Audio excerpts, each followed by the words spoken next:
Hi there, this is Martin Popoff, scribbler of 85 heavy metal books and host of History in 5 Songs with Martin Popoff podcast. When I need to get my Kiss fix, I listen to Shout It Out Loudcast with Tom and Zeus. Listen to us both on the Pantheon Podcast Network or wherever you get your podcasts. Check them out. Oh boy, here we go.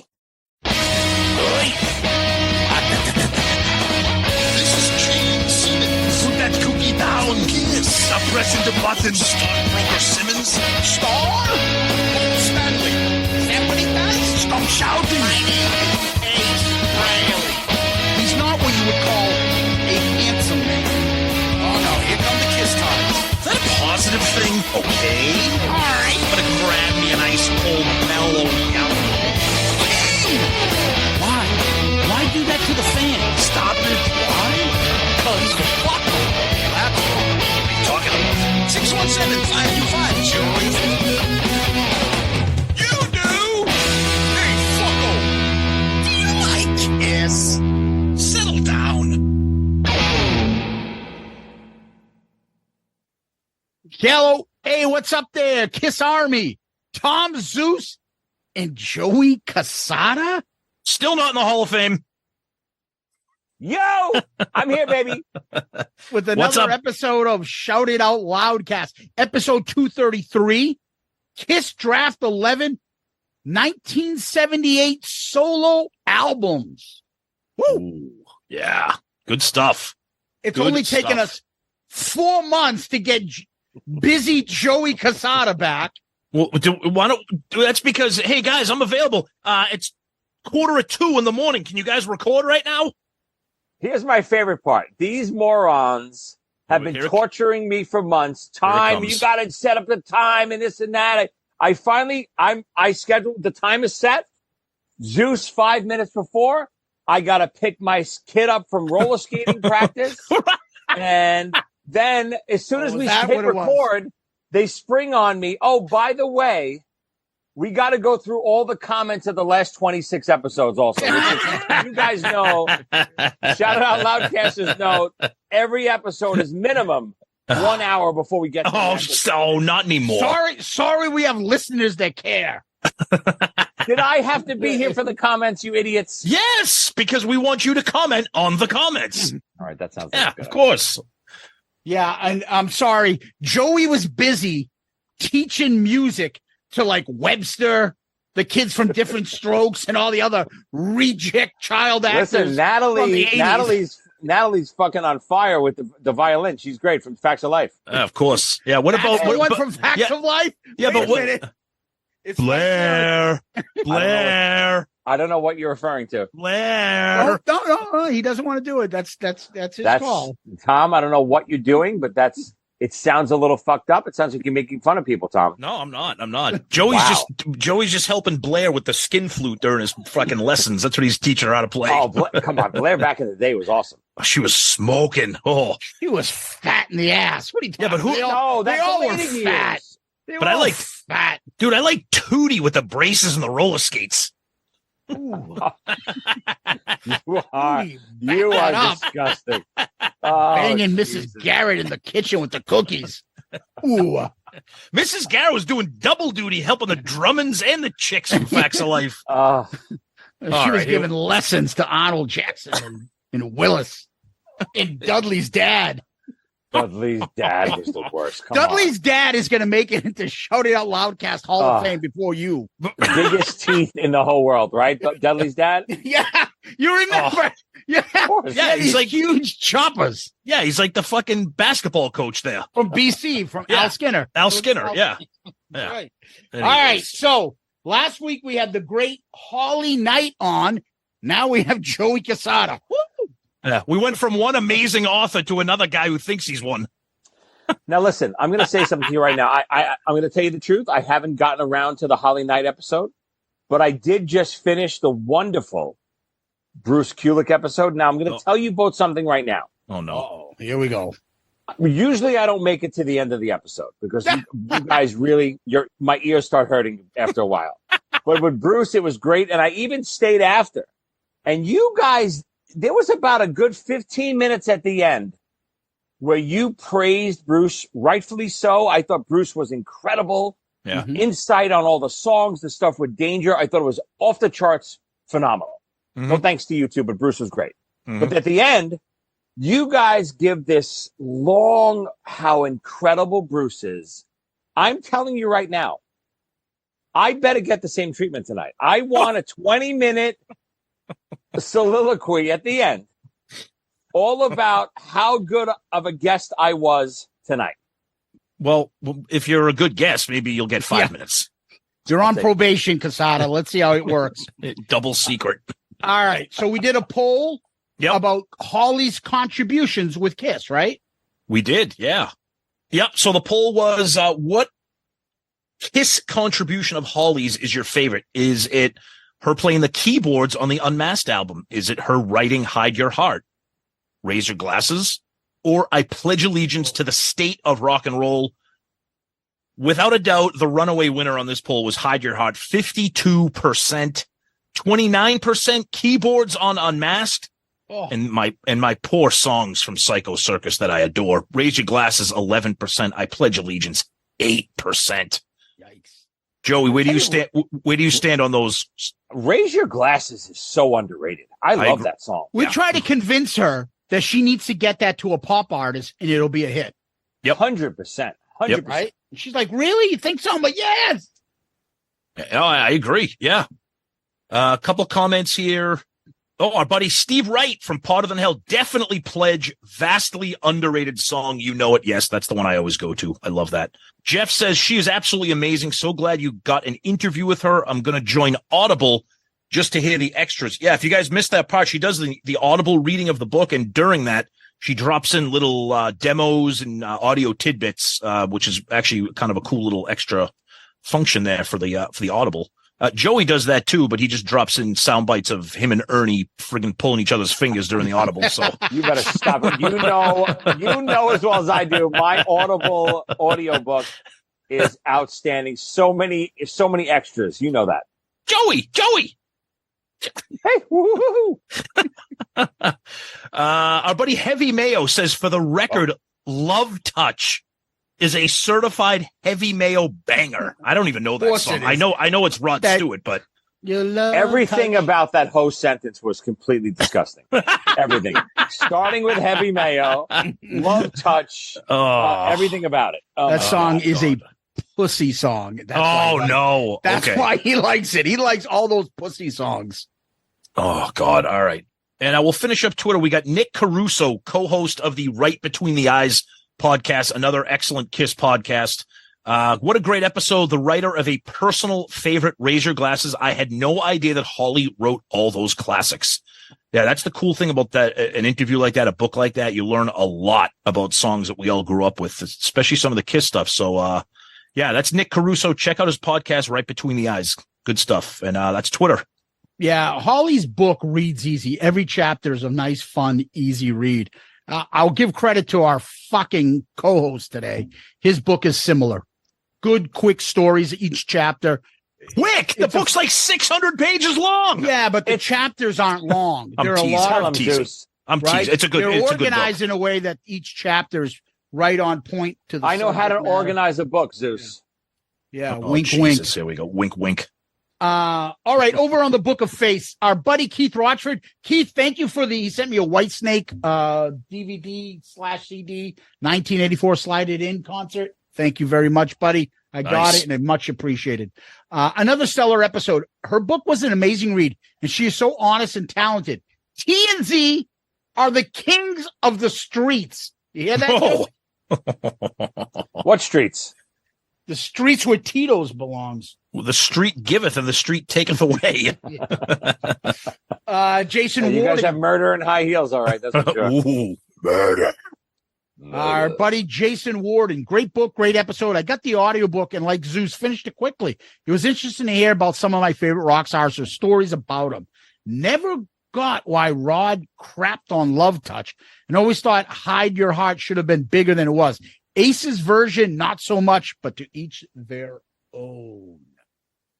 Yeah, I was really surprised she preferred, or I shouldn't say preferred, but really liked Ace's version. No, I actually think she said she preferred Ace's version. If I Did recall she correctly. say that? I think so. Yeah.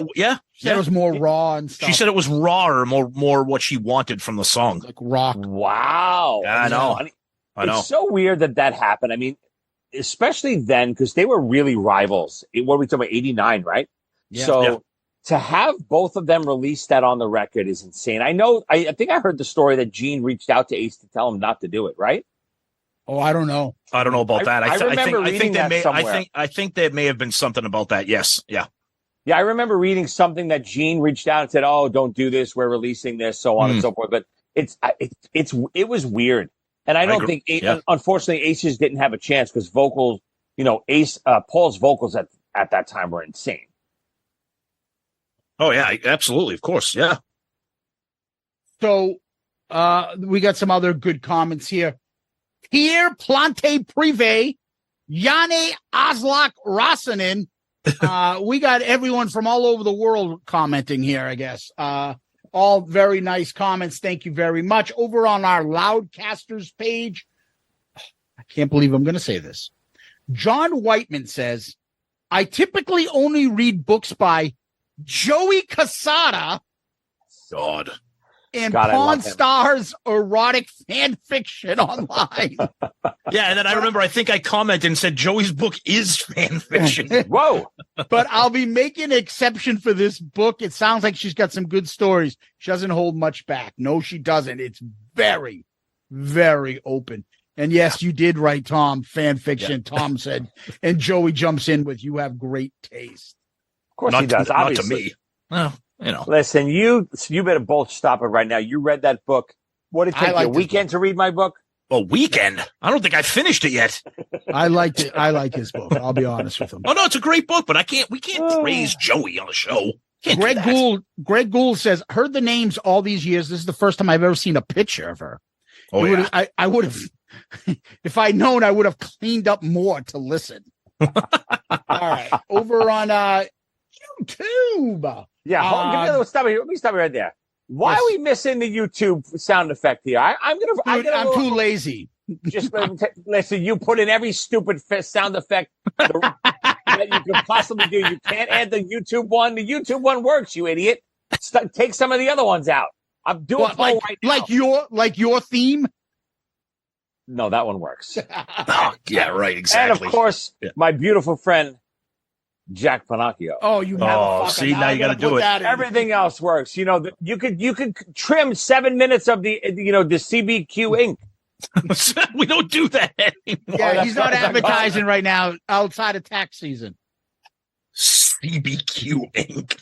CBGBs. Glam Rock Bandit says, I love these interview episodes. It's cool hearing these stories about Kiss from people who's worked with them. It's cool insight into the inner workings of Kiss machine, so to speak. The amount of Kiss connection Holly has is amazing. My jaw was firmly on the floor throughout.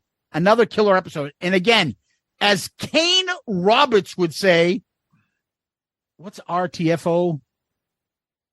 Rock the fuck out. I don't know. Tom and Zeus. Also, side note, I'm a she, not a he. Ooh. Wow. Another chick listening to us. We'll take it. Patrick 2420. Another great one. Holly Knight sounded very authentic, spoke with such refreshing humility. You can tell when somebody really just loves music and respects the art. Her work will stand the test of time. She doesn't seem to have her head in the clouds. Cool person. I'm sure her book is great. I have to say, I did go back and give the previous episode another listen. You know why? Because there's nothing better than you. Oh. Come on, Joey. You want to sing that part? You better edit that out. You're going to get copyright infringement. What? Gigi going to come get me because we sang it? Well, too bad. You never know. You know, I had to throw some people out of certain places. What? You ain't doing, dude. Whoever is getting muscled out by Joey Cassata. Listen, you know what I'm talking about. We put it on the down low. You guys remember Creatures Fest? I had to do some stuff. I had to escort some people out. These are the things that I got to do. Dude, who? Jericho? Who'd you have to throw out? Oh, gee, yeah. All right. We won't mention their names, but there's some people from other podcasts, if you know what I mean. All right. About the Funk says, totally have the best stuck in my head now. And that's what I got, Tom. over to you. All right, let's get through a couple emails here. Buddy John Schaefer. Okay. Hearing about the songwriting process and Hide Your Heart was pretty cool. Hearing how the hook came about from a conversation between Paul and Holly was fun to learn. The part about Steven Tyler, and remember she talked about that 10% songwriting credit on Ragdoll type of stuff. Raise Your Glasses is a great Kiss song. Like much of that album, the production hurt it too glossy for my taste. Finally, Holly saved an awesome nugget for the last. Quote, "You can't feed me to the wolves. They come when I call." That was a great quote by her. Nice. Is that a lyric in a song? No, I don't think. I think it was just like she was mentioning something she saw. Yeah, I think. Yeah. Our buddy AJ White, our New Hampshire boy, such an amazing interview. Not even 5 minutes in, and the information was awesome. I love that she says Ace was the best musician in her eyes. I also love that although she called Rock and Roll All Night an anthem, she also called it a meathead song, and that they didn't reinvent the wheel. LOL. The one thing that did catch me by surprise is when she said Steven Tyler was the far better singer. I know Paul is not what he once was, but holy fuck in the day, he was one of the best in my opinion. Can I say in my opinion? That's a nice inside joke. Another stellar episode, an amazing guest. P.S. She's pretty fucking hot too. Okay, you nailed that one. Michael Kreider, Zeus, not Michael Cripps. There was a kid in college named Michael Cripps. And I don't know, the name just sounds funny. Like he was part of some gang. He was like the dorkiest kid, wasn't he? Yes. Yeah. So this poor guy, he's a nice guy, fan of the show. And of course, now he gets a nickname. Tom and Zeus, great episode. Your interview was fantastic. Her honesty and willingness to be open about her experiences and thoughts about Kiss made for a fascinating discussion. After listening to the interview, I will definitely buy her book. And then he adds a couple extra comments here. Big fan of the show, big fan of Holly. Oh, he goes, it's Michael Kreider, not Cripps. He wrote that. He wrote that in the email. And then we're going to finish up feedback here with an email that we received courtesy of our website. You can send us emails directly or on the website. And he used shoutitoutloudcast.com. Hey guys, in Bruce's voice. Wow, I finally sat down to write this email. My apologies in advance as this may be long-winded. Oh, this is Joey's favorite kind of feedback. Oh. I stumbled across the Album Review Crew podcast and Led Zeppelin 3 a few months ago, was blown away by the in-depth analysis of each song. This kind of nerd out stuff is right up my alley. I jumped in and started exploring more episodes within the Shout It Out Loudcast catalog, and I'm hooked. Every episode grows on the last one. At the beginning, I thought it would take more of a chronological line through the evolution of Kiss, but after listening, the randomness of what you guys want to do week after week is what makes it great. I'm a bit older than you guys and grew up right next to Stonehill. My son is actually an incoming freshman there. Ooh, wow. Don't mention our name. No, not me. Don't do that. Yeah. I got into Kiss with Alive 2. I was 10 years old, got it for Christmas, had the huge poster. Fast forward to 1996 and the Unplugged appearance. In my opinion, great album. Always considered their music live to be much superior to their studio work. Even during the reunion years, I thought them to be good, but I found myself caught up with working, raising kids, and all that crap. I'm not a big podcast guy, but the ones I do love get into the weeds of the topic I like. Your episodes do this and are right up my alley. Anyways, your podcast is just what a guy like me needed to reconnect with the hottest band in the land. I was never into Alive 1, but I listened to it at least 3 times a week to that album at the gym, including today. Couple quick things from listening to some of your episodes. Modern Day Delilah is a good song and should have made it into March Madness. I kind of agree with that. Please don't change a thing, guys. You are on to something big. I love SIOL. And that is Chris Morrison. Chris Morrison, we edited your email a little bit, but that doesn't mean it wasn't fantastic. And because of that, my friend Chris, you are our comment of the week. Good answer. Good answer. I like the way you think. I'm going to be watching you. Yeah, Chris. Yeah. Can we revisit my contract, please? Now, we got to have we don't have a contract? I want a stipulation in my contract. I am not coming on until these ridiculous fucking comments are over. Shut your mouth. Put it in, Zeus. You're the lawyer. I want it in. We like you when you're here with the comments, because then you can say dumb stuff like this, and then it reminds people why you're not in the Hall of Fame. If anyone out there actually knew the Hooked on Phonics reading of these two idiots while they're reading the comments. Because I will tell you, Zeus, you're a master because you edit it. It sounds like you guys can read. Well, it's not that we're hooked on phonics. It's that our listeners are hooked on phonics. So we have to try to interpret what the hell they're writing. Anyways. Well, we move on. And what we do next is we give a shout out to our Patreon family. Woo-hoo! Patreon is where you can come and subscribe and you help out the show. And then you get perks from us, whether it be merch, whether it be videos, whether it be input, whether it be the ARC album review, crew pick, tons of stuff. We always appreciate our Patreon family. They do a great deal for us, and we wouldn't be able to continuously grow the show without their support. So if you like what you hear and you like what we do, please go onto our Patreon page, which you can find right from the website, shoutitoutloudcast.com, and then you'll see the Patreon icon. Click on that. There's 4 different tiers. Find one that suits your needs, and then become part of the Patreon family and support the show. We appreciate our Patreon family. We love you guys. Thank you so much for all that you guys do. And please give Patreon a chance, those that are able to do so. Thank you. Yeah, absolutely. We say it every week. Love you guys. Patreon guys are the best. Thank you so much for the continued support. And again, if you're interested, go to our website, click on the Patreon link, or go to patreon.com, see what we're all about. Maybe we'll introduce a Joey Cassata tier, where if you subscribe to that tier, he will never come on the show again. So you pay to have him never come on. Well, that sounds like a nice segue. I'm officially announcing right here, first time ever, exclusive, like Bruce gave you the T-shirt exclusive. This is bigger. Okay. Oh, boy. You guys ready? I'm ready. Do it. Take a deep breath. I want everyone to pause. Turn your volumes up on your radios, wherever you're listening. I'm officially announcing the campaign for the Shout It Out Loudcast Hall of Fame this year. I'm running again. I'm running shut up. The campaign has begun. I want Loudcasters to start writing in. It's my goal. This was once a decent podcast. It was never great. I'm going to make this podcast, even though the slogan is weird now because I said it wasn't ever great. I'm going to make Shout It Out Loudcast great again. Vote. You realize that nobody has any input on the Hall of Fame. It's a 2-person committee. It's me and Zeus. Listen, if you guys don't want to listen to your fans, I get it. You treat them like pieces of shit. All I care about is the fans. Let them vote. I want to hear from my people. I'm going out on the trail. I'm going to Middle America. I'm going to Zeus's homeland of wherever the hell he's from. And I'm campaigning all around the world. And you're going to see me out there on the trail, 1,000 strong. Really? Leading the people. Wow. The campaign has begun.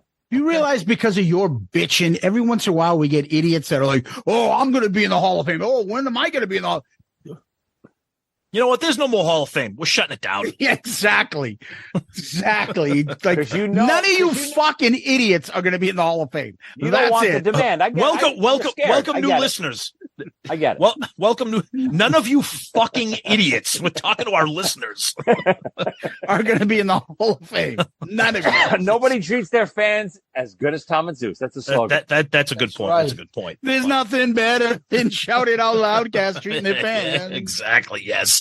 All right. Let's move over to Kiss World and find out what's going on. Let's see if Ace has learned how to play Detroit Rock City again. Well, before we get into Ace, Kiss is officially on break until September 1st. So the tour is pausing for a while. So they're not doing anything. Yeah, they're done in Europe. That's it. That's it. Yep. Kiss touring Europe. That's right. Yep. They come back September 1st. They're doing some raceway thing in Wisconsin.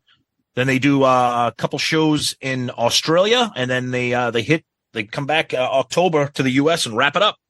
You want to talk about Ace, Joey? What do we know about Ace? Talk about his performance. You saw those 2 guitar fuck ups on him. I mean, listen, these things happen. No, they don't. I was trying to figure out what was wrong. I don't know if he's out of tune or if he's in the wrong position or if he's tuned to the wrong. If he's dropped. I don't know what it is. Obviously, it wasn't good. We all know that. I love Jeremy's and Ryan's faces in those videos. That's what I love more than anything. It is. Listen, obviously we all defend Ace. We all love Ace. I love Ace. It is what it is. It is Ace. Ace is fucking Ace, and he's always going to be Ace. And he is what he is. Sometimes he creates magic at certain points, and certain points he's a fucking mess. And that's it. But let me tell you something before you start. I will take that disgusting mess every once in a while. And even if it's more frequent than every once in a while now, with the hopes of knowing you don't know what you're getting when you go in to see him live. But it's going to be live. I don't want to, if Ace is on tracks right now and every song sounds perfect, is that better? Do you guys really think that's better? No, but what he should be doing is really only 2 or 3 songs singing and everything else. Therefore, he can just mime it and just do the solos. Like he doesn't have to put that much pressure, doesn't have to do much work. His band kicks ass. People love him. They're still doing great versions of classic Kiss songs. He should be doing songs from his solo albums. He should be doing songs from Kiss that he had a contribution to. Yeah. There's no reason he should be doing Deuce and Detroit Rock City. Joey, the last time out of your fucking set list. Joey, the last time we looked, his set list, he played 17 songs. 14 of them were Kiss songs. Listen, I'm not. Come on. Set list wise, I couldn't agree more. And we can argue the Kiss set too, but I agree. I don't think Ace should be doing any Kiss songs, whether he Cold Gin, Parasite, maybe Shock Me, and obviously Shock Me and Rocket Ride. That should be it. Ace has such a great listen. If he's doing a festival, even when he opened for Alice Cooper, then I understand. It's a different animal. You have to feed fans some stuff that they know. So when you're opening for Alice Cooper, most of the fans are there to see Alice. You're going to give them the Detroit Rock Cities. You're going to give them the Deuces and stuff like that. But when Ace is on his regular solo tours, there's no reason. He has such a big catalog, and a lot of it great. Yep. Whether you like the new stuff or not, even just the first 3 albums or up until Trouble Walking, he has a way too much material that's not being represented there that he could be killing live. Yep. And I don't know why he doesn't do it. And if it was because he didn't want to sing them, that's different. Yeah. But he sings some of these, so it's not that. It's not that. I think it's probably. I'm wondering if it's because it's nostalgia for Ace from Kiss, not nostalgia for Ace from Second Sighting, and he knows that. But he should still. If you have a 17-song set list, you should have maybe half and half, or 2/3 or something. You should not have 14 of 17 songs be Kiss songs. No, you don't even listen. You have 7. Let's just even call it 15 songs, right? Okay. You could do 3 Kiss songs. Exactly. Yes. Literally 3 Kiss songs. Yep.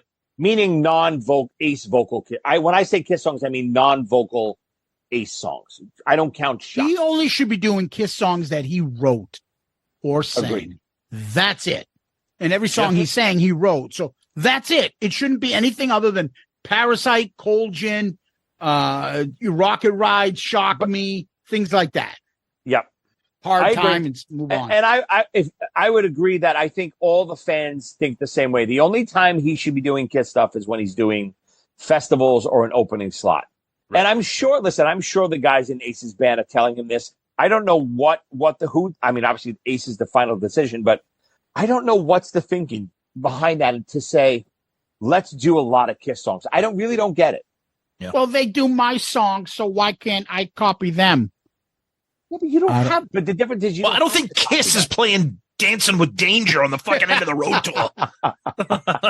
No, but they're playing. I'd love them to. No, but I guess he's going with Shock Me and things like that. No, I know. But I will say this: his girlfriend is not doing him any favors putting these videos up on Facebook. Well, I told you earlier before we started recording, there's Facebook groups out there that love it. They love her. They love the videos. They love Ace. So I don't know. It doesn't bode well. All she's doing, and everyone's like watching her, that now she's getting trolled tremendously because she's like blocking people. Yep. And like people are like, this is brutal and shit like that. And then she's replying, no, this is brutally good, right? Like, I know. Come on, dude. It's painful. It's fucking embarrassing.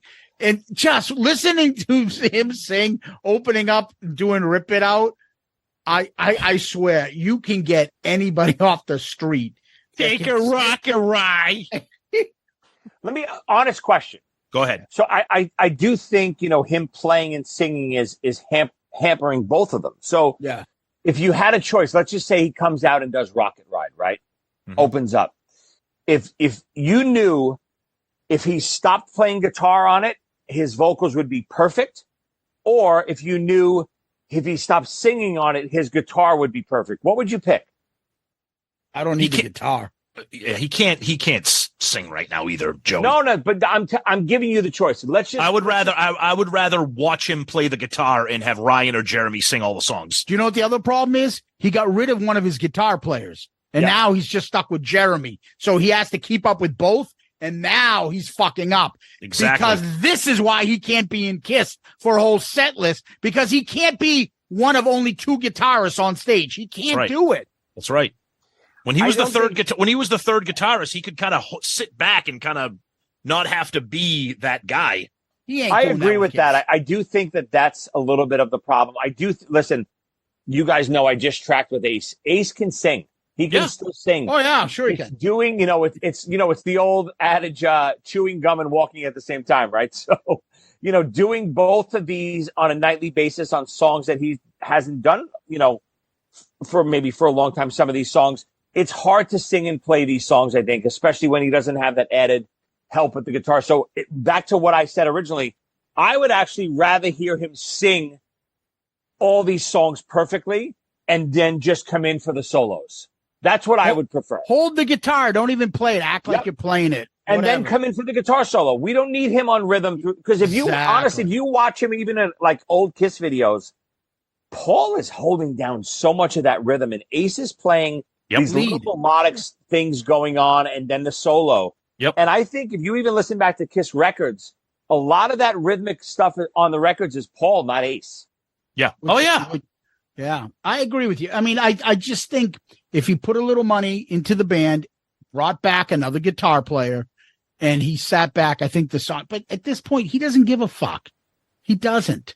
And that's just the problem. And so that ain't changing anytime soon. Anyways, but it's the same thing. Just like everyone complains about Kiss selling stuff, as long as he's selling well, and his tickets are selling well, it doesn't matter. He's selling out 500 seat places. Yeah, but that's Ace. Joey Cassata, fucking acapella, can sell out 500 seat places. So you're telling me if the solo in Detroit Rock City was perfect the other night, he's going to move up to 1,500 the next night? No. It's going to be the same either way, is what I'm saying. However, if people don't hear the backlash, how many people are saying, I'm not going? I can't see this shit. I see it in the comments. How many people say that? Like, I'm not paying to see this. We said it. Like, I don't want to see him in Nashville. Because the tickets are full price. They're full. But if he was decent, we wouldn't. That's my point. That's my point. And that's what I'm saying. It's only hurting him by being bad. Sure, he may not now. Even if he was great, he's not selling out 15,000 seat arenas. If he wants to, if he should be able to do 5,000. If 5,000, dude, nobody's doing 5,000 these days from that era. No. Not like Ace. No, you don't think he could have done? No. Oh, fuck no, dude. If he was charging $25 to pay at the Nashua Carnival, I'd go. But he's charging like full price at $65, $75. I'm like, nah. If I want to hear Kiss songs, I'll go see Kiss. If I want to hear Kiss songs done badly, I'd ask Joey to play them. But Tom, would you spend $65 if he told you again he's doing the 78 solo record? No, because that album sucks. Why do I bother coming on the show? By the way, man. Which is a great segue. Which is a great segue into our episode. But go ahead. What do we do? What? You're so off on the Paul solo record. His great stuff on that record is great. There's a lot of Love and Change is a complete fucking dud. What? Complete dud on that record. Are you all right? There's it's all right is good. Dude, there's one bad song. Why we'll get to this when we make our pick. He's fucking with us. Love and Change is going to be his number one pick in the draft. That's what he's doing right now. Hey, yeah. All right. Trust me. It's not going to be all right. Before we get to the episode, Ace has something to say. Hey, Joey Cassata, I heard you were on Shout It Out Loudcast. Guess what? You're fired.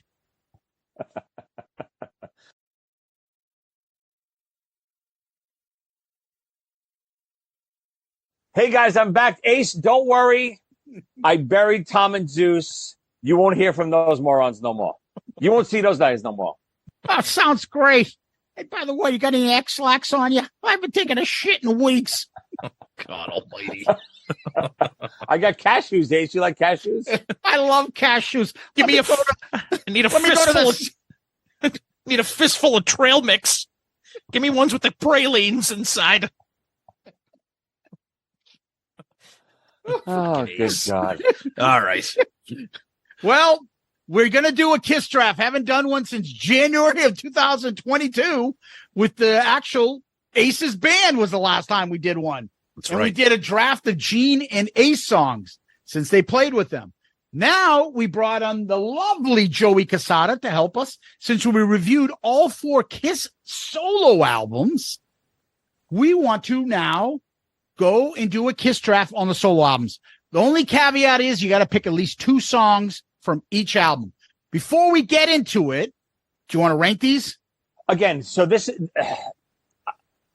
it's not that it changes year by year, but definitely the like of these changes year by year. The order doesn't change. To me, clear cut, Ace is number 1. Paul is number 2. Paul is a phenomenal record. I'm not saying it's a bad record. It just has a couple more duds to me than Ace's record. Peter's is a really very underrated, strong third. And then Gene is holding up the rear. And really, even Gene's, I think the great stuff on all of these is great. So, but it just, the way I rank them, some of them have more duds than others. Gene, to me, just has the most duds. But the great stuff on Gene's, I absolutely love. Okay. So, all right. That's a ranking that's probably the more common ranking.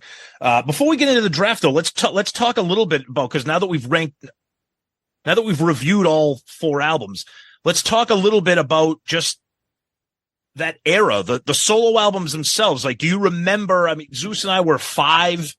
You know, Joey, you're about the same age. Like, do you remember? Like, tell us about like. Which one did you get first? Did you have all 4? Did you like them? Do you still listen to them? Do you remember seeing them in the record store, et cetera? Like, let's talk about just that era of Kissdom. So it's funny. I definitely didn't get them when they first came out. I'm a tiny bit younger than you guys. I think I was 4 when they came out. And my first record was double platinum. Mm-hmm. And, you know, my first concert, I'm sure everyone knows by now, I tell the story all the time, was Dynasty. So I definitely didn't get the solo albums when they came out. It's something that I revisited. I would probably, I'm going to assume, I don't even know for sure, I'm going to guess 81-ish, somewhere around that area. And I think the very first one I bought was Peter's. Wow. Just because, obviously, I loved Peter. When I saw the Dynasty tour, I fell in love with Peter, fell in love with the drums, so on and so forth. Now, as a kid, we don't know what the hell is on these solo albums. I'm thinking, Peter Criss, I know the song Beth, and I remember the only story I really remember from buying one of the records in the store. We were going to like my cousin's house for Christmas every year, like a family tradition, and they loved Beth. They loved the song Beth. They knew I was a Kiss freak at this point, even like 80, 81, and they wanted me to like sing Beth for them. I was like, okay, and I ran to, we ran to the store, we picked up Peter's solo record that was on the shelf still. I don't know that, we just assumed that Beth was on that. I didn't even look at it. I didn't even listen to the record. I remember taking it to my cousin's house and like putting it on and going, okay, which track is Beth? And, I'll like sing to it. I'm 5 years old, 6 years old, maybe. Beth, obviously we know Beth is not on that. It's just, that kid's mentality. Yeah. At that time, my brain associated Peter with Beth. So obviously, how could Beth not be on that record, right? Joey, same mentality with me when I got Gene's solo album. Like, fuck, Calling Dr. Love, God of Thunder, friggin' all these songs that we love. Oh, wait, yeah. This isn't that. Right. And the funny thing about this, and I don't know why, maybe it's because, and you hear this story a lot when you read things about the Kiss solo albums, about how maybe the record company kind of overestimated the ability for young kids to buy 4 records at once when they came out. I had all of them when they came out, except for Paul, which is the irony of ironies, because it wasn't a conscious decision to not get Paul's. It just, again, I don't know if my parents were like, okay, you got these or whatever. I remember, like, I think I smashed Peter's. I'm like, what the fuck am I listening to right now? Gene's, I still love Gene's because I like his voice and I loved Radioactive. Aces, I always gravitated towards some of the half the album. And then I never got into Paul's until later on. And I was like, oh my God, what a revelation. It's like this missing album from my Kiss catalog. But, yeah, I mean, it was funny thinking back to that, being 5 years old and having that and just going into the record store and just being buried with Kiss in that era. You know, you had Phantom of the Park had come out and double platinum, and it was just, great time to be a Kiss fan. You know, it's funny. I think Paul's was my last one as well. Yeah. And I think listen, it had nothing, almost, you know, as when you're 5 and 6 years old, it almost has nothing to do with the music. I'm looking at the covers. Yep. Those 4 covers are still maybe the 4 best covers. They're incredibly iconic.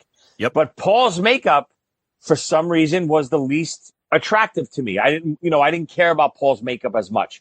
Peter, I gravitated towards because of the concert. And then I think Gene was next because of the blood, probably, right? And then Ace, I loved Ace's makeup with Spaceman and the blue outline and stuff. And then I don't even remember when I got around to getting Paul's. But you're right, you know, because I got introduced with double platinum, and even then Alive 2 right after double platinum, to me, everything was greatest hits. I don't know the difference between a studio record or a greatest hits record. I'm just thinking, oh, all their songs are on this. Zeus. So at 5 years old, it wasn't so much the music. It was like the characters.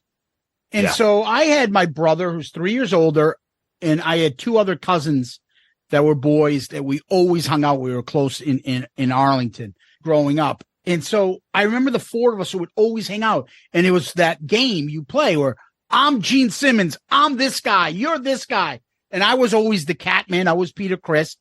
And then you would have like the albums, the covers. I don't even know if you played the music, but you like play Fight, like, oh, I'm the Demon album. And you're like, you just got into it. You got in with the baseball cards. You end up buying those and the dolls. And so it was more of that than understanding, what am I listening to? Oh, I'm going to gravitate towards that because that's this song and I like music.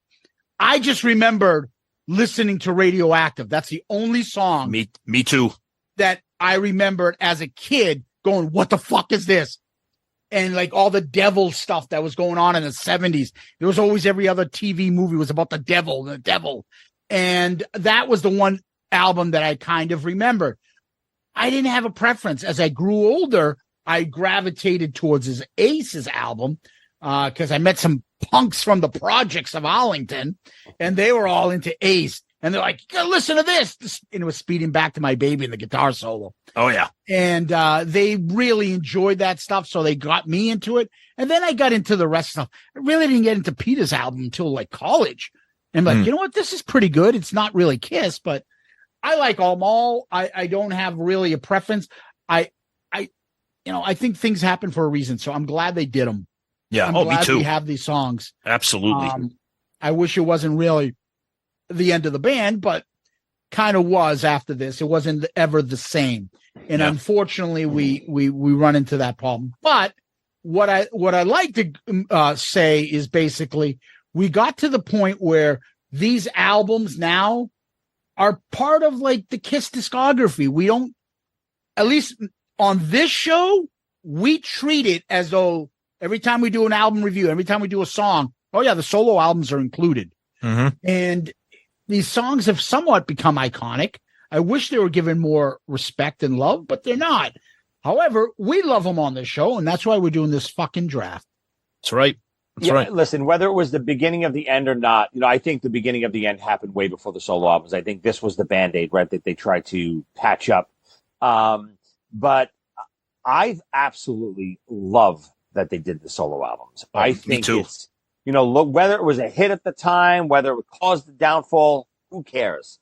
Looking back now, to say the band that we love so much, each member released their own record at the same time. Think of 1978, what the hell came out in 1978 for Kiss. Yeah. It's insane to think what they were doing at that time. And whether you like the albums or not, each album is great in its own way. It really is. And for what they were doing, it's incredible that they got that done. So whether it was a commercial success really doesn't mean anything to me. I absolutely love that they did the records. Mm-hmm. If they get into the solo albums, you wouldn't say, oh, man, wow, I wish there wasn't that gap in between the discography. But in between that year, they threw in 39 other songs that we now have. Right. That's insane. Insane. Yep. Well, let's start us off with the draft. We're going to do this Snake. Yep. You're the guest. Do you want to go first or do you want to go third? Or do you want to go second? So third will be third and fourth. Yes. Correct. I'm going to go first. You Okay. go first. Tom, what do you want? You can There's go only second. there's only three of I'll go second. So yeah, I'll go second. So Joey, me, and Zeus. Okay. Now 10 songs. You have to have at least 2 from each, which then will leave you with 2 wild cards. Okay. All right. I got to start off, to me, really the best. There's a lot of three of them have incredible opening tracks. Peter's is good too, but 3 of them, I thought the opening tracks may be the best tracks on their albums. I got to start with my favorite record. I got to take Rip It Out. Fuck off, dude.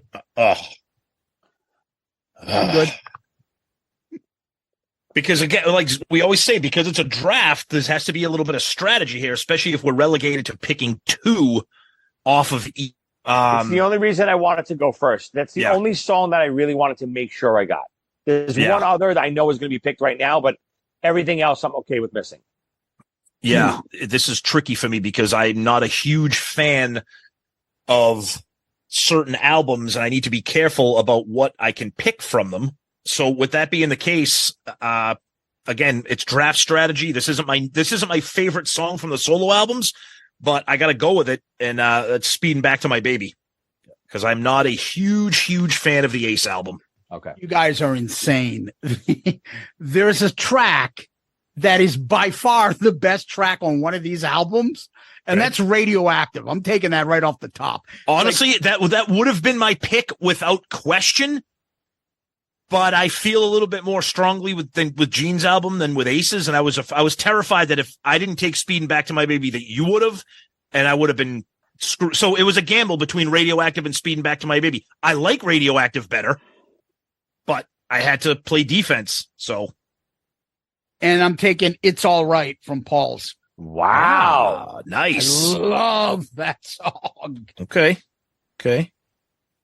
And then for me, I'm going to take my favorite song off of my favorite solo album, and that is Tonight You Belong to Me. That's my other one that I really wanted.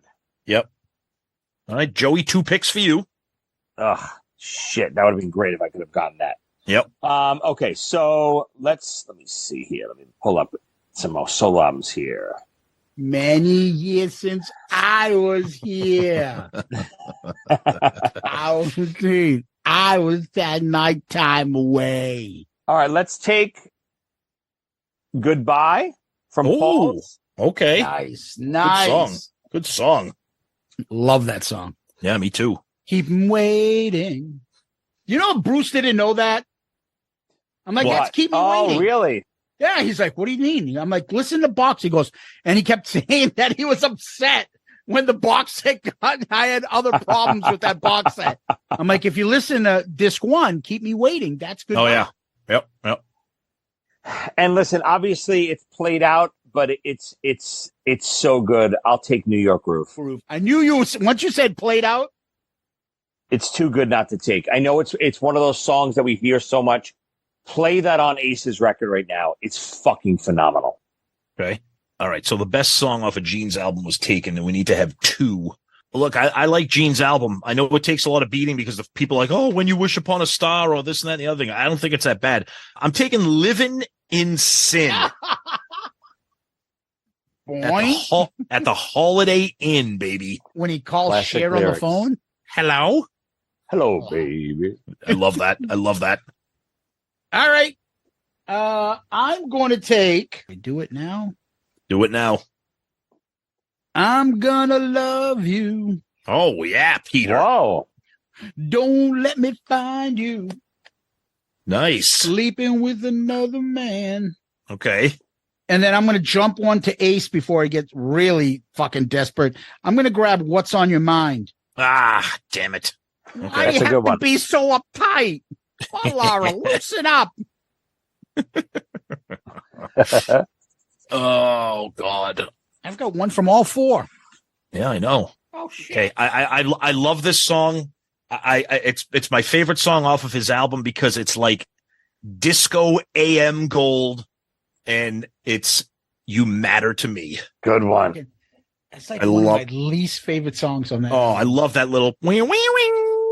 It's like a 70s roller skating song. I just like you like the callback because you matter to me, and that's why. That's why.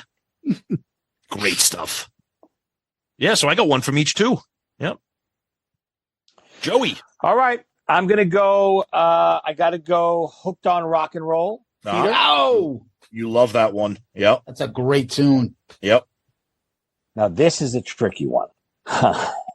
You know what's funny? I think the amount of time that we're pausing in between songs kind of inadvertently shows that these are not great albums. No, I'm more Do you know what I mean? because Like- I don't know when things are going to be picked. That's my So- point, but it's almost like we're like protecting ourselves from being stuck with shit. So it's like, are these albums as good as we think they are? I'm going to get my second Peter right in Okay. and go with Don't Let Me Down. Oh, good one. Baby, don't you let me don't All you right. let me down. Don't you leave me lonely. I am gonna go with God. Ooh, God damn. All right, I'm gonna okay, I'm really afraid I'm gonna be stuck with like fucking Ozone or something. I'm sorry, I like this. I know Zeus fucking hates instrumentals. I'm taking Fractured Mirror. Wow. What the I- fuck? How bad do you dislike Ace's album? Dude, I can't. First of all, I love instrumentals. Second of all, I love that instrumental. Third of all, the rest of that album is kind of trash. But to me, that's a wasted fucking pick. No, we're No not one's picking gonna that. pick That could have it. been that could have been your 10th pick, you moron. I don't know. Hey, I don't know. Zeus isn't a huge fan of the Ace album either. I don't know. No, don't put me in that category. I'm not. I don't hate it like you do. But I'm not a big fan of it as other people are. But again, I just think it's overrated. Zeus knows I hate this album, so for all I know, he could take Fractured to get me stuck with fucking Snowblind. I don't trust him. Most people are like, that's not a stuck. Yeah, I like Snow. I'll take Snowblind over Fractured any day. Oh, yuck. No. All right. I'm going to take the best ballad of the bunch, and that's I Can't Stop the Rain. Get that over with. Now I got my Oh. Peters. Okay. And then I'm going to I know the deep cuts on Gene. I'm okay with them. So I don't really need to take them right now. Yeah, and I me know too. you guys aren't going to jump on those. I don't even have a Gene yet. Oh, There you wow, go. you don't. Holy shit. Nope. Yeah, that's right. You took Goodbye. Shit. Go to the next best Ace song because he's probably going to grab it. Next best or least worst? I don't know. How could you guys not like that record? There's not a Because dud I've on that listened to it. Oh, I'm gonna take my next Ace, and that's no, you know what? I don't need to. I know I don't need to take it right now. So I'm gonna go back to Paul, and I'll take Love in Chains. Oh, I know Joey doesn't like it, but I think Tom does. I'm going to tell you right now, that's a dud. I know. I don't Absolute dud. understand how you don't like Oh. that. It's a great song.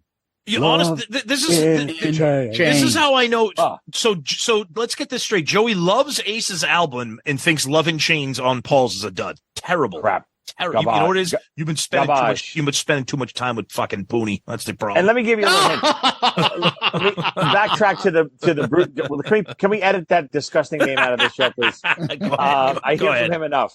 Go ahead. Oh, by the way, I think I messaged you guys when I was on PRC this week. My son came on, and he mentioned how the resemblance between Pooney and Zeus is uncanny. Oh, so because we're both big and dark, what's a year? Oh, do we all look alike? Is that what you're saying? Your son racist? He didn't say big or dark, you disgusting animal. Growing your kid up to be racist. That's I think the word he used was disgusting. Oh, Jesus Christ. Go ahead. Dude, he shouldn't throw that word around that easily when people can be like, yeah, you seen your dad? Oh, God. Who's up? Tom, you're up, right? I'm up. I am going to go with, man, Paul's album's getting picked at here. It's probably because it's the best. I'm going to go with Hold Me, Touch Me is available, Tom. Oh, yeah, no. I'm going to go with Take Me Away, just so I can get that Carmine Appice drum outro at the end. It's so funny you said that, because that was going to be my segue right here. Let me tell you something. I love Carmine. I know him personally. He was on his Z-Rock. Mustache? He was on Z-Rock with us, even though he hates us because we had to edit his part down. I don't know if anyone's ever seen him on Z-Rock, but there's a scene where I can't play a show because I tore my ACL, which I really did on set. Yep. And we're auditioning drummers. Nobody shows up to the audition, but the guys order pizza. And Carmine walks in as the pizza delivery guy. And he sits down at the drum set. They're videoing because they were ready to audition people. And he starts playing, and he's fucking killer. And I don't know. I made a comment like, Pete, that's not a pizza boy. He's like 80. And he was so mad at me. I mean, it was all in fun. It was comedy and stuff like that. But anyway, I love Carmine's playing. I think he's innovative. He's, he was neck and neck with Bonham. They used to trade licks all the time. But I will tell you, the end of that song, very overrated. I don't love the drum stuff on that. Really? I wish there was more. I wish, I heard the hype about it for so many years. And the more I go back to listen to, it's not great. I wish much better. Joey, I will agree. I don't think it's I wouldn't use the word great. To me, because I love drums, I'm not going to call it great. I just think it's cool. I like how he's just improvising, just going to town.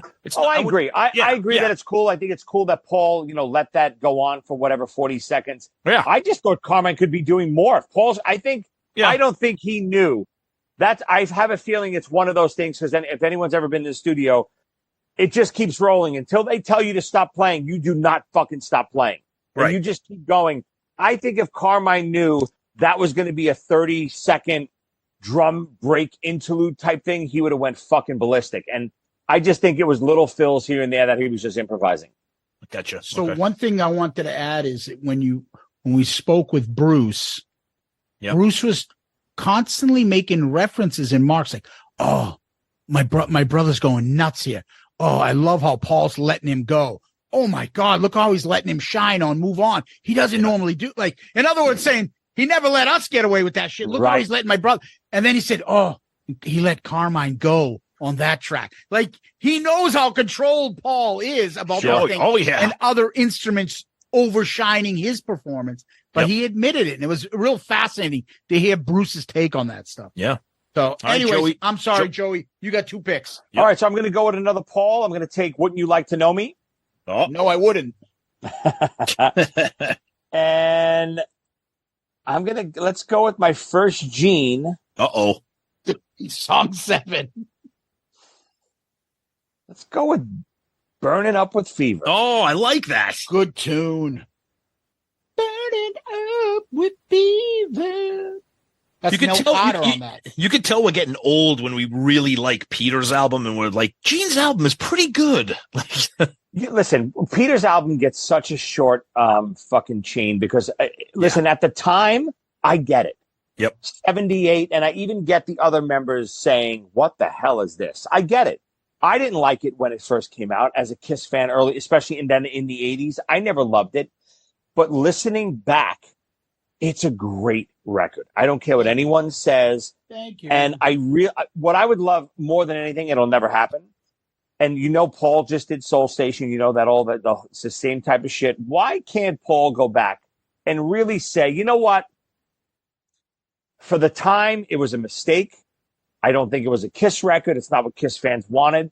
But I listened back to Peter's record recently. Yep. And it's pretty good. It was actually too mature for the time. Exactly. I would love him. God, I would love him. I would respect him so much if he came out and said that. If Paul was as mature as he pretends to be in real life, he would do that, but he's not. He's a self-conscious phoney. Agreed. So that's like asking you to make a nice comment about Sonny Pooney. It ain't happening. That's a good point. See? All right, I'm going to go. Speaking of Peter, I'm going to go back to Peter. I'm going to go back. I love this version of the song. It's probably my second favorite song besides You Matter to Me. And that is his cover of Tossin' and Turnin'. Yeah, good pick. I love that version of it. The two songs I know you love off those albums are the two ones you picked.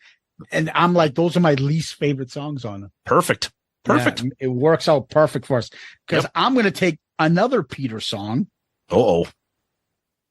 And I'm sorry, but that's the kind of sugar Papa likes. Oh, yeah. Good tune. Stupid title. But the song is fun. It's great. Yeah, I agree. Yep. Absolutely. And I love the drumming on that. Great song. Yep. All right. I think I'm all done with Paul. I really do. I'm not interested in Move On or Ain't Quite Right. Not interested in Hold Me. And that's it. So let's move on from that. Is Snowblind or Ozone taken? I needed love. Oh, I'm going to take my other favorite Ace song off of his solo album. And that is the drinking song, Wiped Out. Oh, nice. I was getting drunk. I was drunk as a skunk. I was. Dun, dun, dun, dun, dun, dun, It's love it. Love that song. I always love that party drinking song. It's beyond terrible. And I always say this too. The biggest difference too with the Paul and Ace album for me is production. Ace's album is incredibly produced. Eddie Kramer destroys it. It's perfect. The sonics on that record are great. Paul's is a mishmash all over the place. None of the drum tracks sound great. None of the guitar tracks sound particularly great. Listen to the Ace guitar tones and listen to the guitar tones on Paul's record. Completely different. Wine was out and I should switch to rum. A lot of fun. All right, Tom, you're up 8. All right. I am going to go. All right. Oh God! All right, we're starting to scratch here. The bottom. Starting to. I know. Good point. All right, I only got one from Gene. I got Living in Sin. Okay, I'm gonna go with True Confessions. Ooh, good. I'm glad you didn't pick the one I wanted.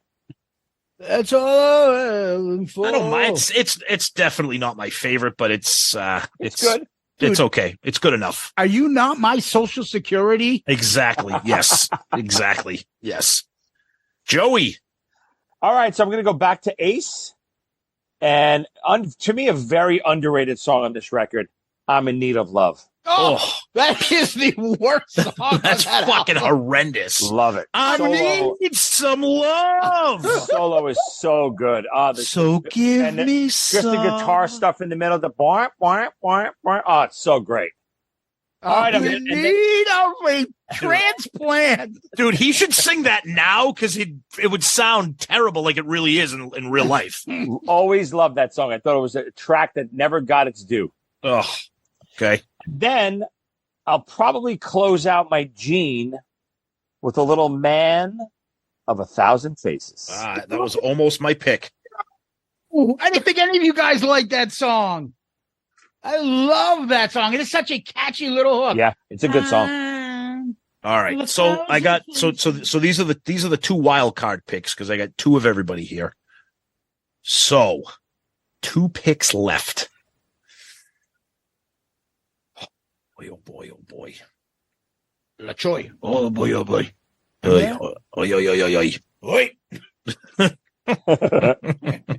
Dude, I think we're starting to figure out that these albums might not be that great because I'm like, fuck, I got 2 picks left and I don't know what I want. You know what album I'm liking less and less as I'm looking at it? Fucking Aces? Paul's. No, Oh, Paul's. stop it. I don't want any of these shitty songs anymore. Stop it. Nobody picked Move On. It's not a good song. Although, what do you call it? Rips on it.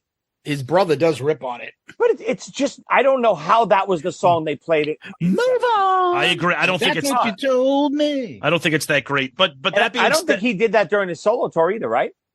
No. He played it on his solo tour. I don't think so. Move on. Oh no, he did, because he would tell the story about like his growing up and why he wrote it and all that stuff. It's on the what do you call it? You Got Me, Tom. Yes, that concert. Oh, I meant the '89 solo tour. No. This is the one from 2006 or whatever. But that being said, I'm going to go with the other song. It's kind of weird, but again, I got to fill out a 10-song list here. I'm going to go with "Ain't Quite Right." Ugh. I like that. I like how it builds. I like the kind of the ending part of that song. It's just okay. It's not great. It's really. I agree. It's okay. But look at where we are right now. I'm going to take. Album is weak. Zeus is going to finish up his draft right here. I'm going to take one of my favorite deep cuts in the Kiss library, and Tom fucking hates this song. Good, and that's pick it. Always Near You, Nowhere to Hide. Love that. Love it. Oh, Pew. Pew stinky Gene. If that's not a throwaway pick, I don't know what the hell it is. Oh, I actually love that song. All right. So I'm going to fucking finish up with another Peter track, and that's Rock Me Baby. Okay. Not bad. Yeah, I like that one. All right. Last pick for me. Okay. All right. Well, Ace's album is trash. There's nothing left there. I think we pretty much took the whole album, actually. Gene. You know what? I'm going to go. Wait, did anybody take this? I feel I'm that guy. I always make fun of him at drafts. Anybody take Tom Brady? I am gonna go. I'm gonna go back to my man Gene, and I am gonna go with his version that Zeus fucking hates of "See You in Your Dreams." Yeah, but now that I know our friend Michael DeBar exactly, good point, is a part of it, now I like it more. And that was one of the reasons why I wanted to add it to the playlist, just to give some love to him. So, plus I love the Rock and Roll Over version, and I think this version is pretty good. So you guys are done, right? We're done, Joey. End it. Who's the final pick? I got a little toss up here. Uh-oh. It's either you got a little toss up in your pants. What's going on? Here's the deuce that's in my pants right now that I'm tossing up. I got a deuce in my pants every night when I play live. It's the lead of Peter's record. I really like that song. I'm gonna love you. He already picked it. Well, song number 3. Oh, yeah, good. I'm gonna love you. Yep. About it. Great. I'm gonna go. And I don't think this is gone. Snowblind still there? Yep. I'll take it. But I cannot believe that nobody took Move On. All right. Here's why. Yeah, no, I'm not a huge fan of it either because I didn't take it. But before we look at each of our picks, let's see what didn't get picked. So we always start with alphabetical. That would be Ace. Yep. On Ace's album, Rip It Out got picked. Speeding Back got picked. Snowblind just got picked. Nobody took Ozone. Thank God. What's on Your Mind got taken. New York Groove got taken. I'm in need of everything else got picked. Yep, the whole album got picked except for Ozone. So Ozone did not get picked. Then let's go to Jeans. Okay. So from Jeans, Radioactive, Burning Up with Fever, See You Tonight, which was on the Unplugged, did not. Tunnel of Love did not. True Confession did. Living in Sin did. Always Near You did. Man of a Thousand Faces did. Mr. Make Believe. Nope. Did not. And See You in Your Dreams did. And When You Wish Upon a Star, obviously, did not. So that's 4 from Jeans, 1 from Aces. Correct. Yep. Let's go to Paul. Paul, Tonight on. Did. Move On did not. Ain't Quite Right did. Wouldn't You Like to Know Me did. Take Me Away did. It's All Right did. Hold Me, never in a fucking million years would that get taken. Love in Chains did. And Goodbye did. So Paul had 2. Now, let's go to Peter. Yep. Peter, I'm going to Love You. You Matter to Me. Tossing and Turning. Don't Let You Let Me Down. That's the Kind of Sugar. All got taken. Easy Thing did not. Yep. Rock Me Baby did. Kiss the Girl did not. Hooked on Rock and Roll did, and I Can't Stop the Rain did. So Peter only has 2. So Gene had 4. Yep. Peter and Paul had 2, and Ace had 1 that did not get taken. That's exactly right. How's that sound? That's exactly right. That actually probably makes a little bit more sense. Yep. I think when you're thinking of the Gene album, to me, this is how I sometimes rank. I think the strength of Radioactive elevates for me where I rank that album. But I think there's a lot of dead spots on that album too. And again, I know everybody respects When You Wish Upon a Star and why he wrote it, but that's an insufferable dud on the album. But you hit it right on the head. Radioactive, and especially with the beginning in the intro too, leading out off that record, the way it leads off that record. Yep. It's so incredibly great. Yep. That it makes the whole album better than it actually is. Yeah. I think you might be right. I hate the fact that I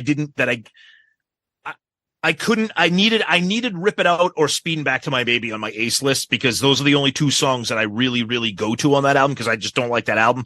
So I hate that I was put in a position to have to pick that over Radioactive because Radioactive and Rip It Out, I think, are the 2 best albums out of all the solo albums.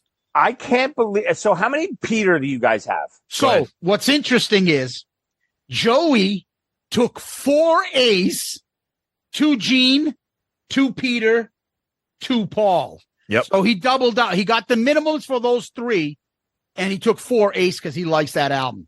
Yep. Tom took the minimum for Ace 2. He took the minimum for Peter 2. He took 3 Paul, 3 Gene. Okay. What's fucked up is I took the minimum for Ace, the minimum for Gene, the minimum for Paul, and 4 for Peter. Wow. But that makes sense. You love that album. I do. And what I look at is the good songs from Paul and Gene and even Ace, you guys took because everybody jumped on them early. Yes. I would have taken them. Now, if we did something where we say, create your top 10. This would not be my list. Yes, this would not be my list either. No. Right? No. You'd start supplementing some of our other picks. But Zeus, I'm surprised with especially with your last pick. You had the chance to pick another. I mean, Move On's one of the most popular songs on that Paul record. No. I don't like it. But you both say you love Paul's record so much without joking around, without bad mouthing it. Let's revisit the Paul record a second. Go ahead. If you look at it, you already said you don't really love. Obviously, you don't love "Hold Me, Touch Me," right? Right. It's the worst song of the. I would rather listen to "When You Wish Upon a Star." I agree. You just basically both. You didn't. Nobody picked "Move On" at a 30 song. So you obviously you guys don't like that, right? It's okay. I don't mind it. I just like the songs from Peters. Like I will put that on. I'm not putting on "Move On" to listen. But that's already really 2 not only weak songs, 2 duds. You're talking 2 duds. Paul's album. I wouldn't call "Move On" a dud though. Paul's album, dude. You didn't pick it out of 30 songs, dude. Paul has because I like Peter's song album better. Paul's album has 9 songs. In my opinion, 6 of them are absolute bangers out of 9. And what are the 3? What's the third non-banger? Move On, Ain't Quite Right, and Hold Me, Touch Me are the ones that Hold Me, Touch Me is terrible. Move On is okay, and Ain't Quite Right is okay. The other 6, I think, are bangers across the board. I'm dead on with you, Tom. And here's the difference. I just put Love in Chains with that as well. So I have 4. Okay. Again, we're not way off from each other. I just have Love in Chains lumped in with those 4 non-bangers. So for me, Paul's record is 6 great, and what is it? They have 9 songs or 9? 10? Paul 9 on Paul. 5 great, 4 not great. Yeah, but for me, for Ace, 2 great, and the rest of the album, other than Fractured Mirror, you don't even like. I don't even like. I don't even. Well, I take that back. What's on Your Mind? I like. I think that's a good power pop song. That's a song that probably Paul could have done on his album. I like What's on Your Mind. But I'm in Need of Love and Snowblind and Ozone and New York Groove. I can't listen to any of them. They're fucking fun. I got to tell you, I know I'm biased to the Ace record. I don't even think there's one weak song on the Ace record. If there's a weak one, it's Fractured, but it fits perfectly with the record. I actually like Fractured. No, I love Fractured for what it is. I don't put Fractured on. Like, I'm not going, let me listen to Fractured quick. Right. But as a record, when I hear Fractured at the end of that record, I fucking love it. Yeah. So if I had to pick instrumentals, it's probably one of my favorite instrumentals. I mean, I'm not a fan of them, but I will say for Ace, I'm in Need of Love is really the only dud. Tell me a song on Peter's. If you get to, if your ear starts getting to what Peter does and you start really liking it, like we all have, tell me the dud on that. Easy It might not be great. I think there's a dud. I think Easy Thing is the only one that's tough to listen to. And Kiss Peter the Girl makes Goodbye. it work. Yeah, okay. Yeah. But he still makes them because his vocals. Again, I'm not saying they're duds, but they're not, to me, they're same category as those Paul songs. They're not good songs. To me, they're 2 weak songs on Peter's, those two. Yeah.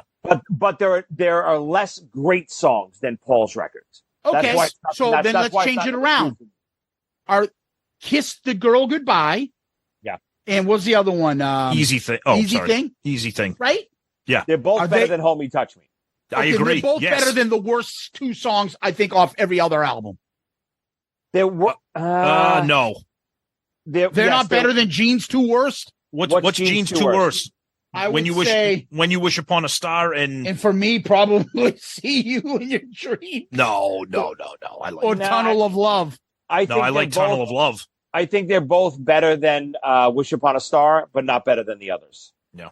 But I would take, if you had to take two, I would take the two Peter songs over the two worst from Gene. I would take the two Peter songs over the two worst from Paul, because Paul's worst song is brutal. And I get the sentimentality of Gene's song, and I don't mind it, but I don't want to hear it at all. You don't want to hear that. You don't want to hear that. Again, and then Paul, and then Aces, I'm in Lead of Love is pretty brutal, but I don't think everything else is really bad. So to me, the way we're deciphering this, I almost find it's funny because I never broke it down like this before. It sounds like Peter's two worst are not the worst songs. It's just that Peter has more of those middle of the road songs that are good, but they're not phenomenal. They're not Tonight You Belong to Me. They're not Rip It Out. They're not Speeding Back to My Baby. They're not Radioactive. To me, Peter doesn't have any of those songs. No. Right. Yeah, I would agree with that. I would say if you probably put the best 4 songs or 5 songs, Peter might not make it in there. I think that's the exercise you do. If you're making a 10-song list of your favorite solo album songs, for me, 6 of them are coming off of Paul's album. And then I'm probably picking Rip It Out, Radioactive, and maybe some, but 60-70% of Paul's album is making my top 10. Those 6 songs for me they're all bangers. And no other album can even come close to that for me. Only maybe 3 make mine from Paul's. Okay. My top 10, maybe 3. Tonight You Belong to Me, definitely. Goodbye, definitely. And probably Wouldn't You Like to Know Me. Okay. It's All Right would be a close on the edge. Okay. So I would do it this way. I would say, well, one of the solo albums, Gene, had 11 songs. So let's cheat. Yeah. And say, okay, you can take 11 songs. What do you got?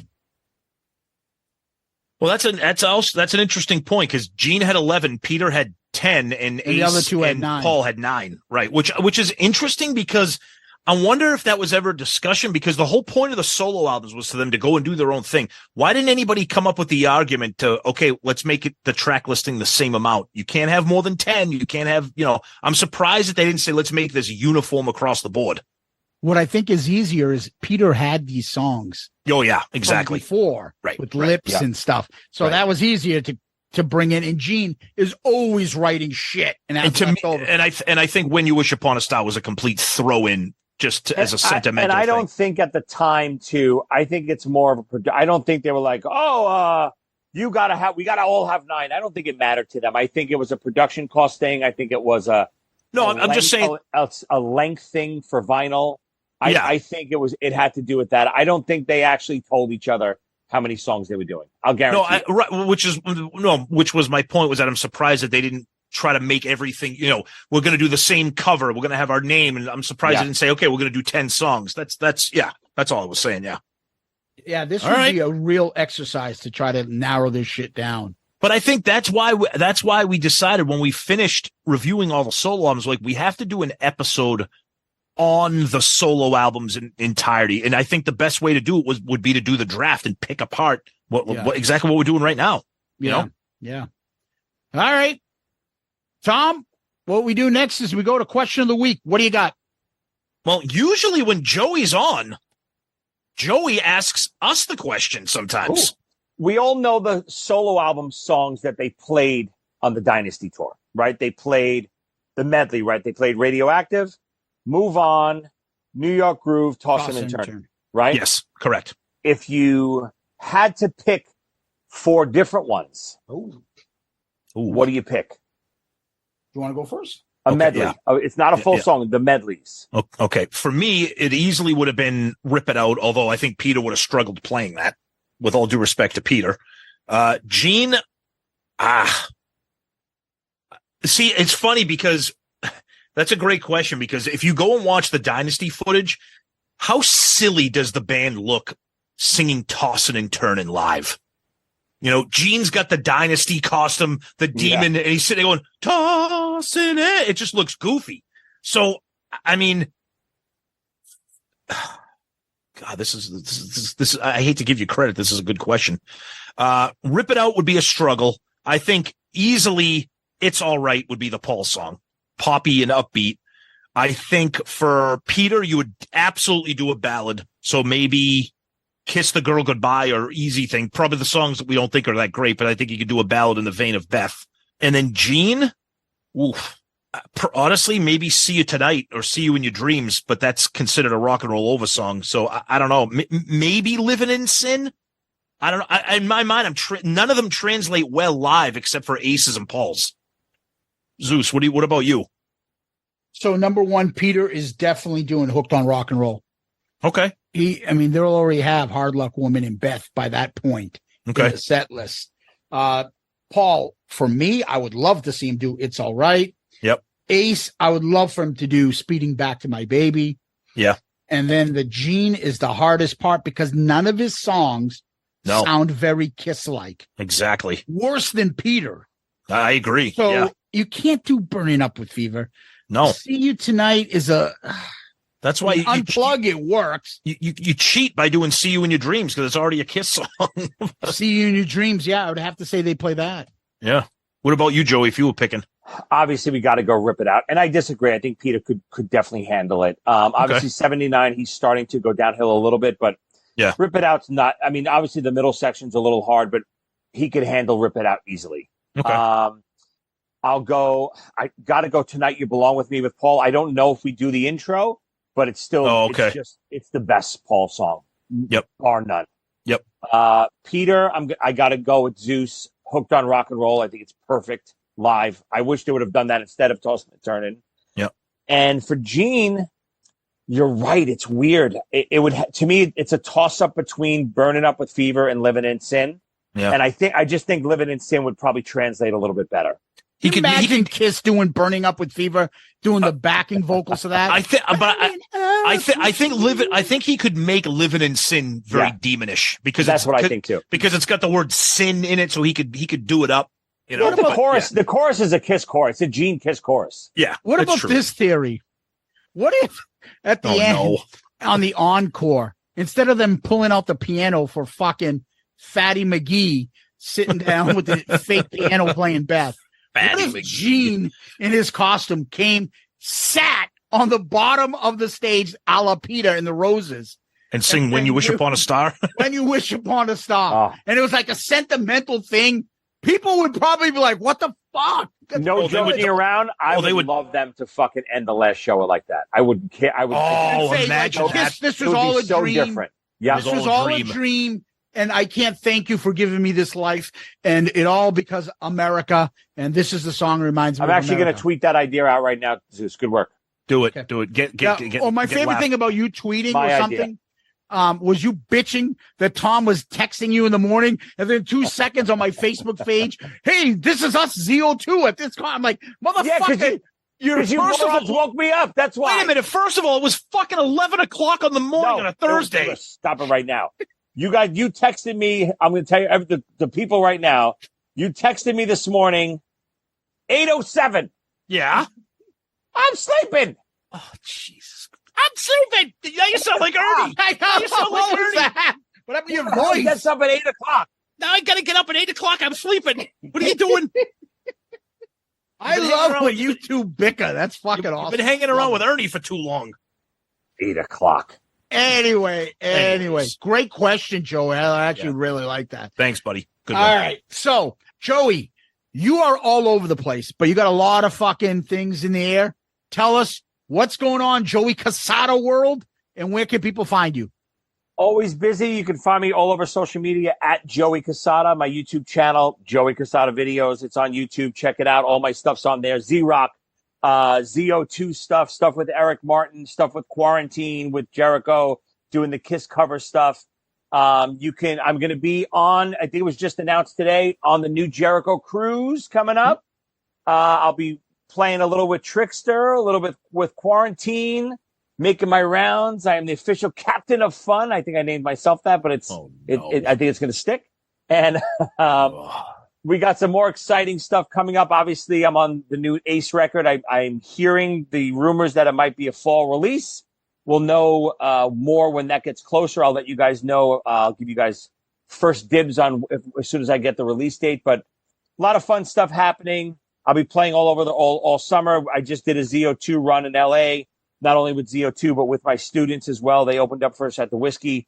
Super fun. ZO2's back. We're looking to do possibly an event around this last Kiss weekend of shows. So stay tuned for that. We'll figure something out. What about your podcast?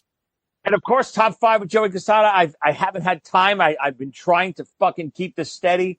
It's been very hard. We are rapidly approaching the 100th episode. Nice. We have something fun planned for 100. We're at 97 right now.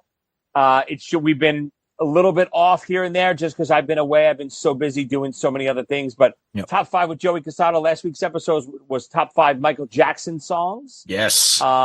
We don't have one in the can yet, but we will be back next Friday and Saturday. Cool. Tom, what about us? Yeah, go to our website, shoutoutloudcast.com. Shoutoutloudcast.com. That's where you can find all of our episodes, all the Shout Out Loudcast episodes, album review crews, Zeppelin Chronicles, Dorm Damage, all that stuff, all the links to our social media, links to our Patreon as we talked, links to our Amazon store, merch, all that good stuff.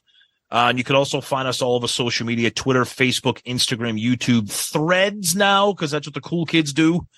And of course, you can email us at shoutitoutloudcast@gmail.com. Check us out on Patreon, as we mentioned earlier. And we always like to say we're a proud member of the Pantheon Podcast Network of shows. One more time, the official campaign has begun for the Make Shout It Out Loudcast Great Again Hall of Fame run by myself. Joey Cassata, hit my music. No.